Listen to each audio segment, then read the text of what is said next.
views and opinions expressed on any program are those of the producers and/or the persons appearing on the program, and do not necessarily reflect the views and opinions of FRC Media, Bristol Community College, or the City of Fall River.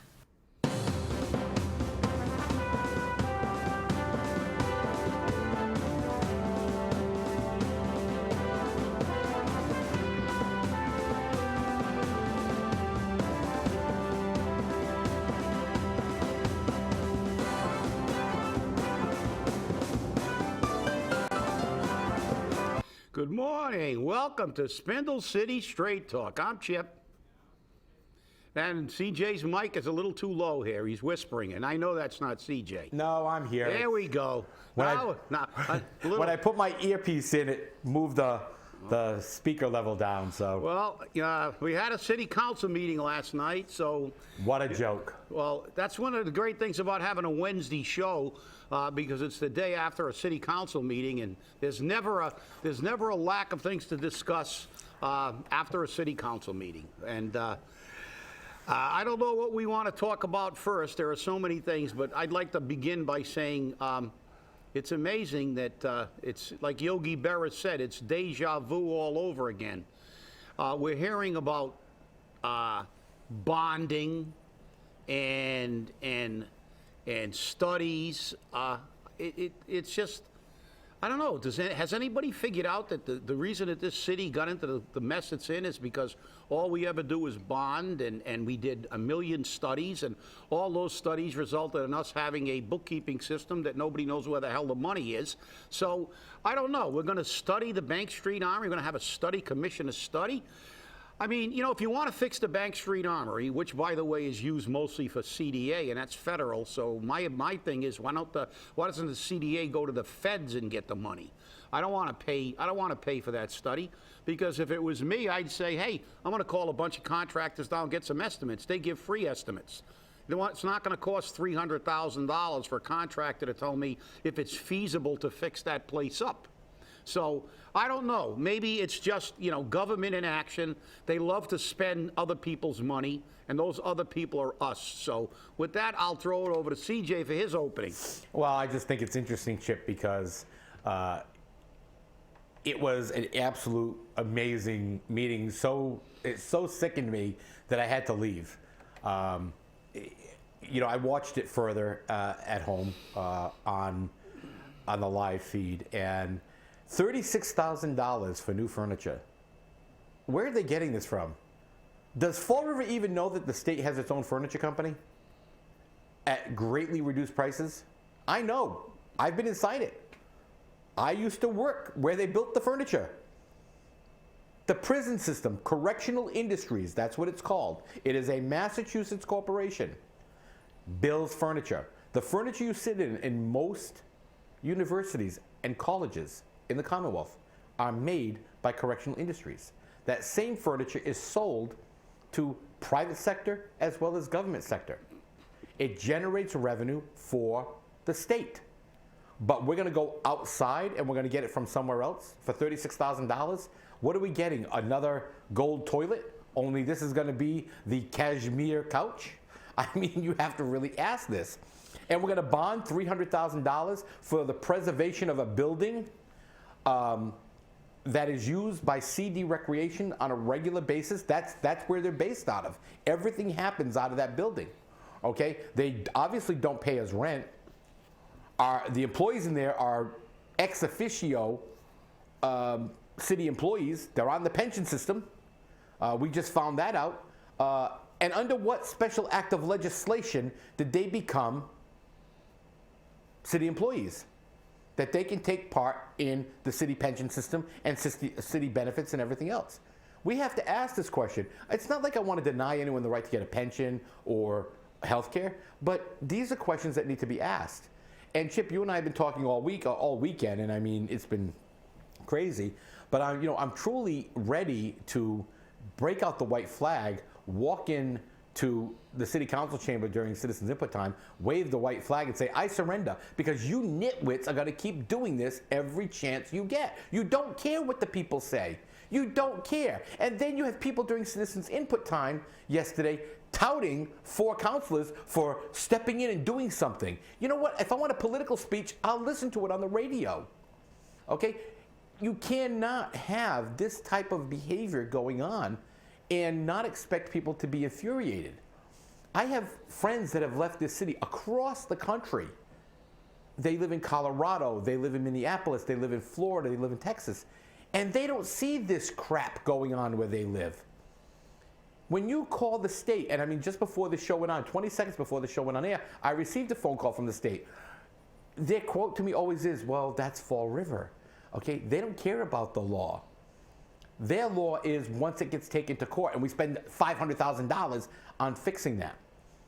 And the fact that the mayor was supposed to send people down to the city council during the finance committee meeting and talk about his his phase 1 report, his part 1 of his fiscal debacle, was a joke.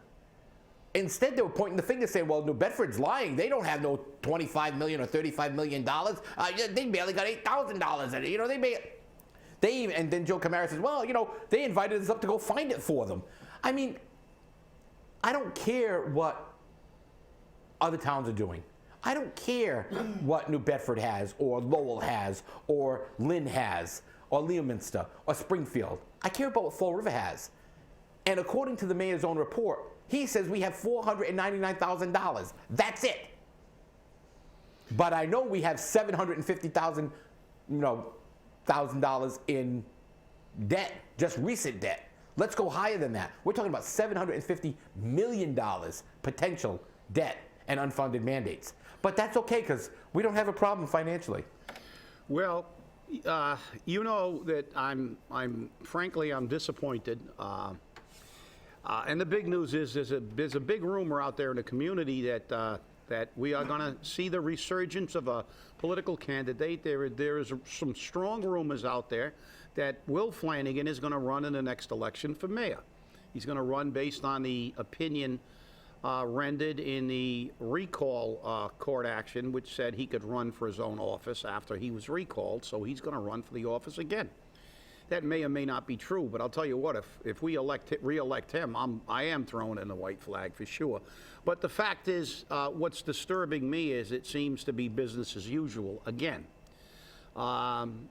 Nobody seems to grasp, what Fall River is and has become, and continues to descend into the pits. Years ago, mayors were petrified to raise taxes to spend money because they would be voted out of office. But what's happened is, over the years, people have gotten disgusted, moved out of the city, and the people who pay attention actually are now the minority. So people are allowed to stay in office regardless of how malfeasant, misfeasant, and non-feasant they are. And that's got to change. I mean, what the people that are left have to begin to get these people out of office. We can't live on these promises and BS that they throw. We heard transparency in government. We haven't seen anything. If anything, this is one of the most mysterious governments I've seen in a long time. Nobody. A mayor sighting is like sighting a comet. So, and we have these reports that are delayed and then put out in pieces. And look, the city's in a mess. How you can go down there and ask for $31,000 in furniture? Why don't you go down to the second-hand store on South Main Street and buy some furniture? Because that's what people in Fall River have to do. And one of the speakers last night was talking about the people in Fall River, and and he was right. The spirit was really right. Characterizing that they're stealing money. No, I don't think they're stealing it. They're misusing it. You're not stealing money when you do something with the money and people know what you do. They're misusing money. Is it malfeasant? Yes. Should they be using that money when we have a fire department that's gutted, when we have lack of services? No. Again, the same old, same old. $300,000 for a study of the armory. Like I said, what are you going to study? Do you want to rehab the building, or do you not want to rehab the building? So you get some contractors in and say, look, this is the building. You think it's salvageable? How much is it going to cost? They're looking for work. They give you free estimates. Open up the phone book. It says free estimates virtually everywhere because people want to work. Why is it that only cities and towns have to commission a study for everything? I'll tell you why. Because people make money on it. You think it's a mistake that former Mayor Ed Lambert got a job with UMass initially when he wasn't the mayor anymore? Go back and check the records and see how many studies he commissioned from UMass Dartmouth. And ironically, he got a job at UMass Dartmouth in that arm of UMass Dartmouth. It's just like congressmen who vote for the drug companies, and when they're booted out of Congress, they get million-dollar consulting positions with those pharmaceutical companies. That's the problem with government. They don't care about our money. They don't realize Fall River. I think he cited the average income's 21. But what's more important is the average household income has, at some sites they said 34.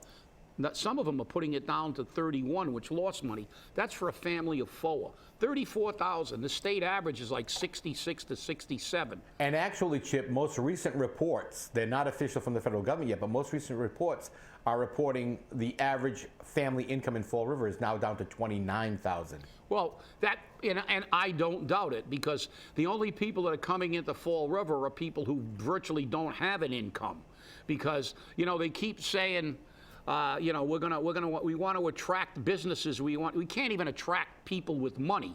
How are you going to have a business? You drove around last night after the meeting, and virtually every restaurant in the city of Fall River was closed on Monday and Tuesday. It used to be Mondays for most Portuguese restaurants, and now restaurants are closed on Monday and Tuesday evening because they can't get customers. Right. And people don't have money, and these people make it like rocket science. Oh, let's reduce the taxes on business. Let's do this. Let's do that. Let's fix up the waterfront, and they'll come. Bullshit. They're not going to come. I mean, they're not going to come. People would, in order to sustain a business, you need customers. You need customers with discretionary cash. People in this city don't have discretionary cash. And that'll allow me to segue. There was a comment made about Lou Pacheco calling people free riders. And I'll tell you what, I take exception to that comment. The free riders are going to ride free regardless of what you charge in property taxes, what you charge in sewer fees, what you charge in excise taxes, because those people are free riders because they're on the state dole. I can tell you one thing, every taxpayer in this city who owns a piece of property is not a free rider. They have been paying their taxes. As long as they've owned their homes, they have been paying their fees, and they're not getting a free ride. And I don't want to hear the BS about our tax rate is lower than, now all of a sudden we're better than New Bedford, but New Bedford's got a higher tax rate. Now we're going to compare. Well, let's compare one thing. Newton's tax rate is lower than ours.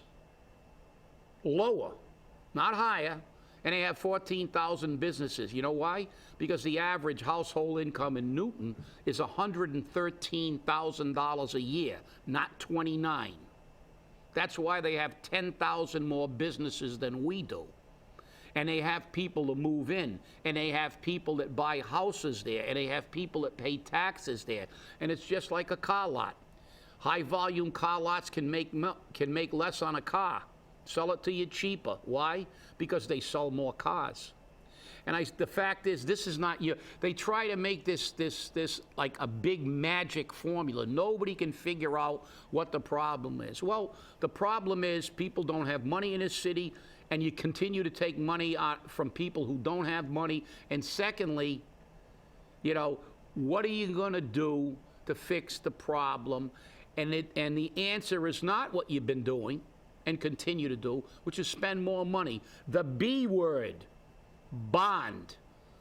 That word should not be heard unless there's a crisis of epic magnitude in this city. We have bonded our way to a debt almost as large as the state debt. And it's got to stop. And I hate to say this, but I haven't seen much of a change in the way we're doing business.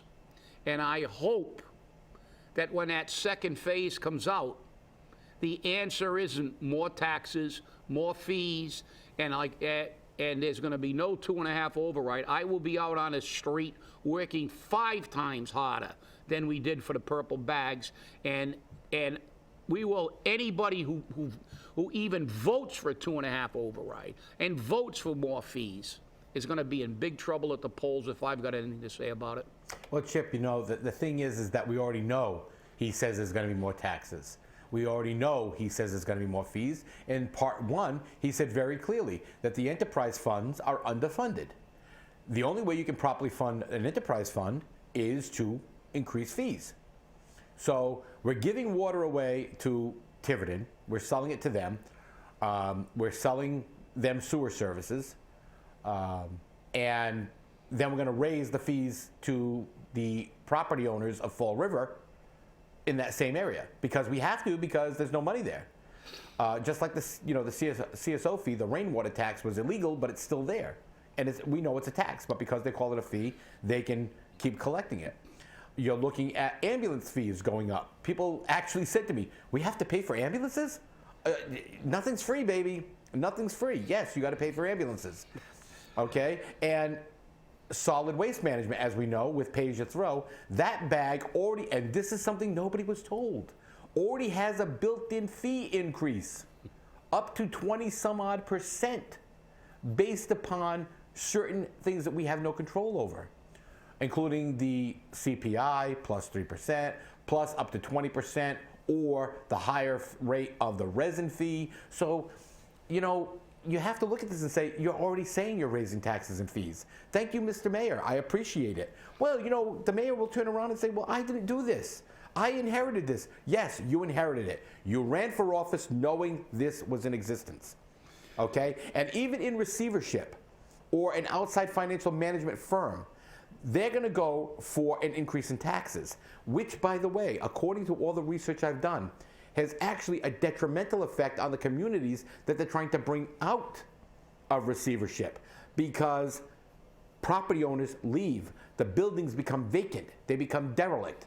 They don't pay the taxes on them. They just become derelict, and the city ends up having to take them anyhow and then demolishing them or offering up for sale for rehab. And guess what? That costs the city more money. So the increase actually got sucked up by the people who jumped ship and said, the heck with it. Well, many great economists have gone on record and said that that tax increases are detrimental to re-stimulating an economy, because they understand that it is money that fuels economic resurgence. It is money in the people's pocket, not in the few rich people's pockets, because they can only buy, 1 or 2 cars.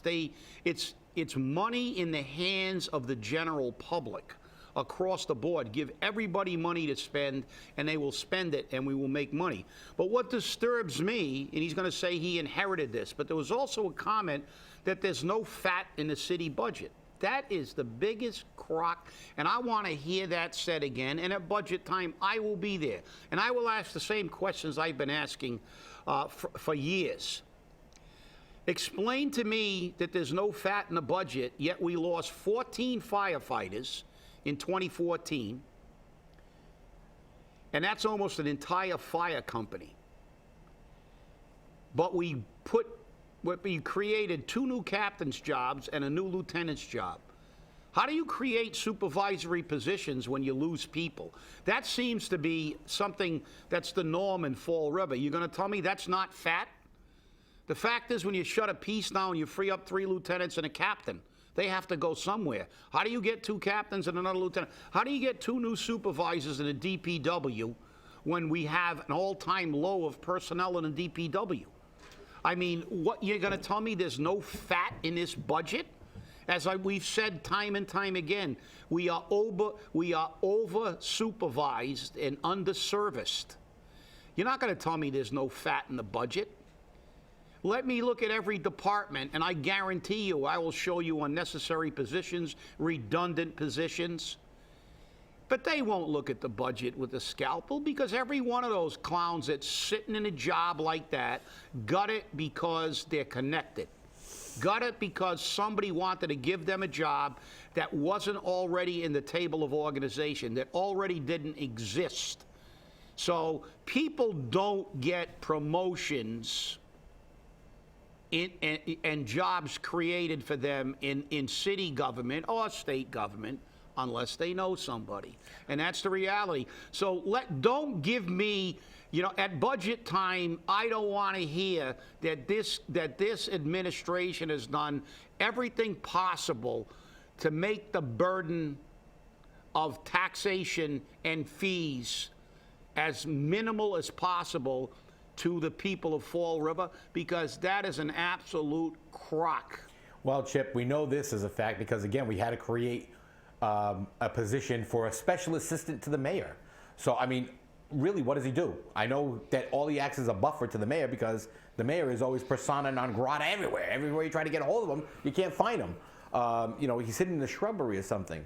But, it's interesting because you talked about economic development. And,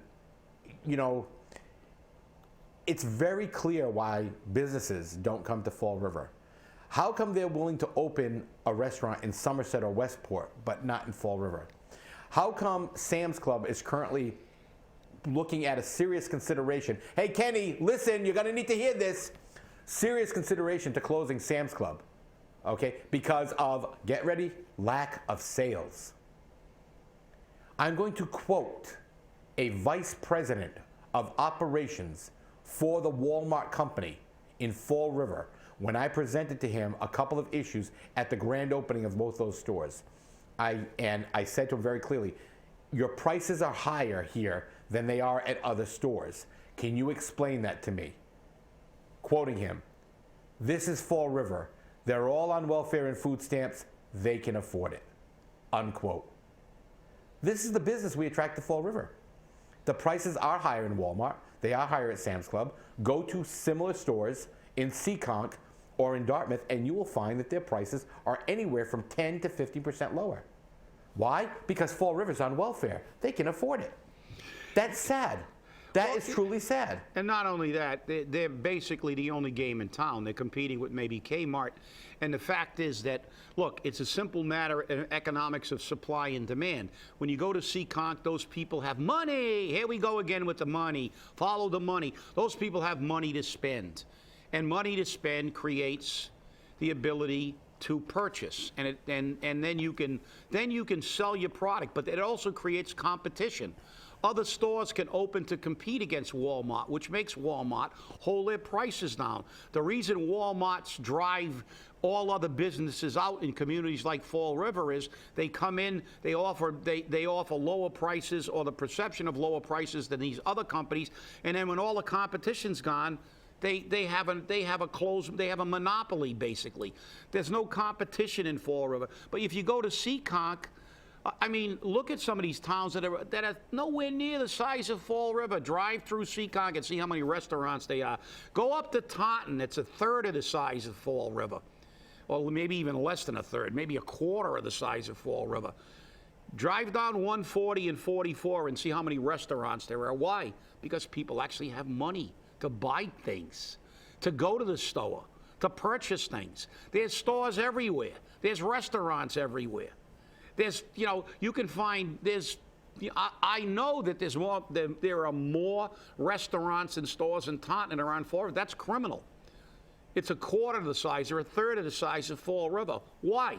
All these rocket scientists can't figure this out. They don't even know their own fundamental history. The reason that the Great Depression ended was not Franklin Delano Roosevelt. The reason it ended was the Second World War. During the Second World War, you couldn't buy a car, you couldn't buy a refrigerator, you couldn't buy any consumer goods because everything in the United States was turned into a war machine. Shipyards, airplane factories, sugar was rationed, gas was rationed, people worked full time, we had full employment. Everybody was either in the military or working in a military industry. And guess what? They had no place to spend their money because they couldn't buy anything. They were working, and there were no consumer goods being produced.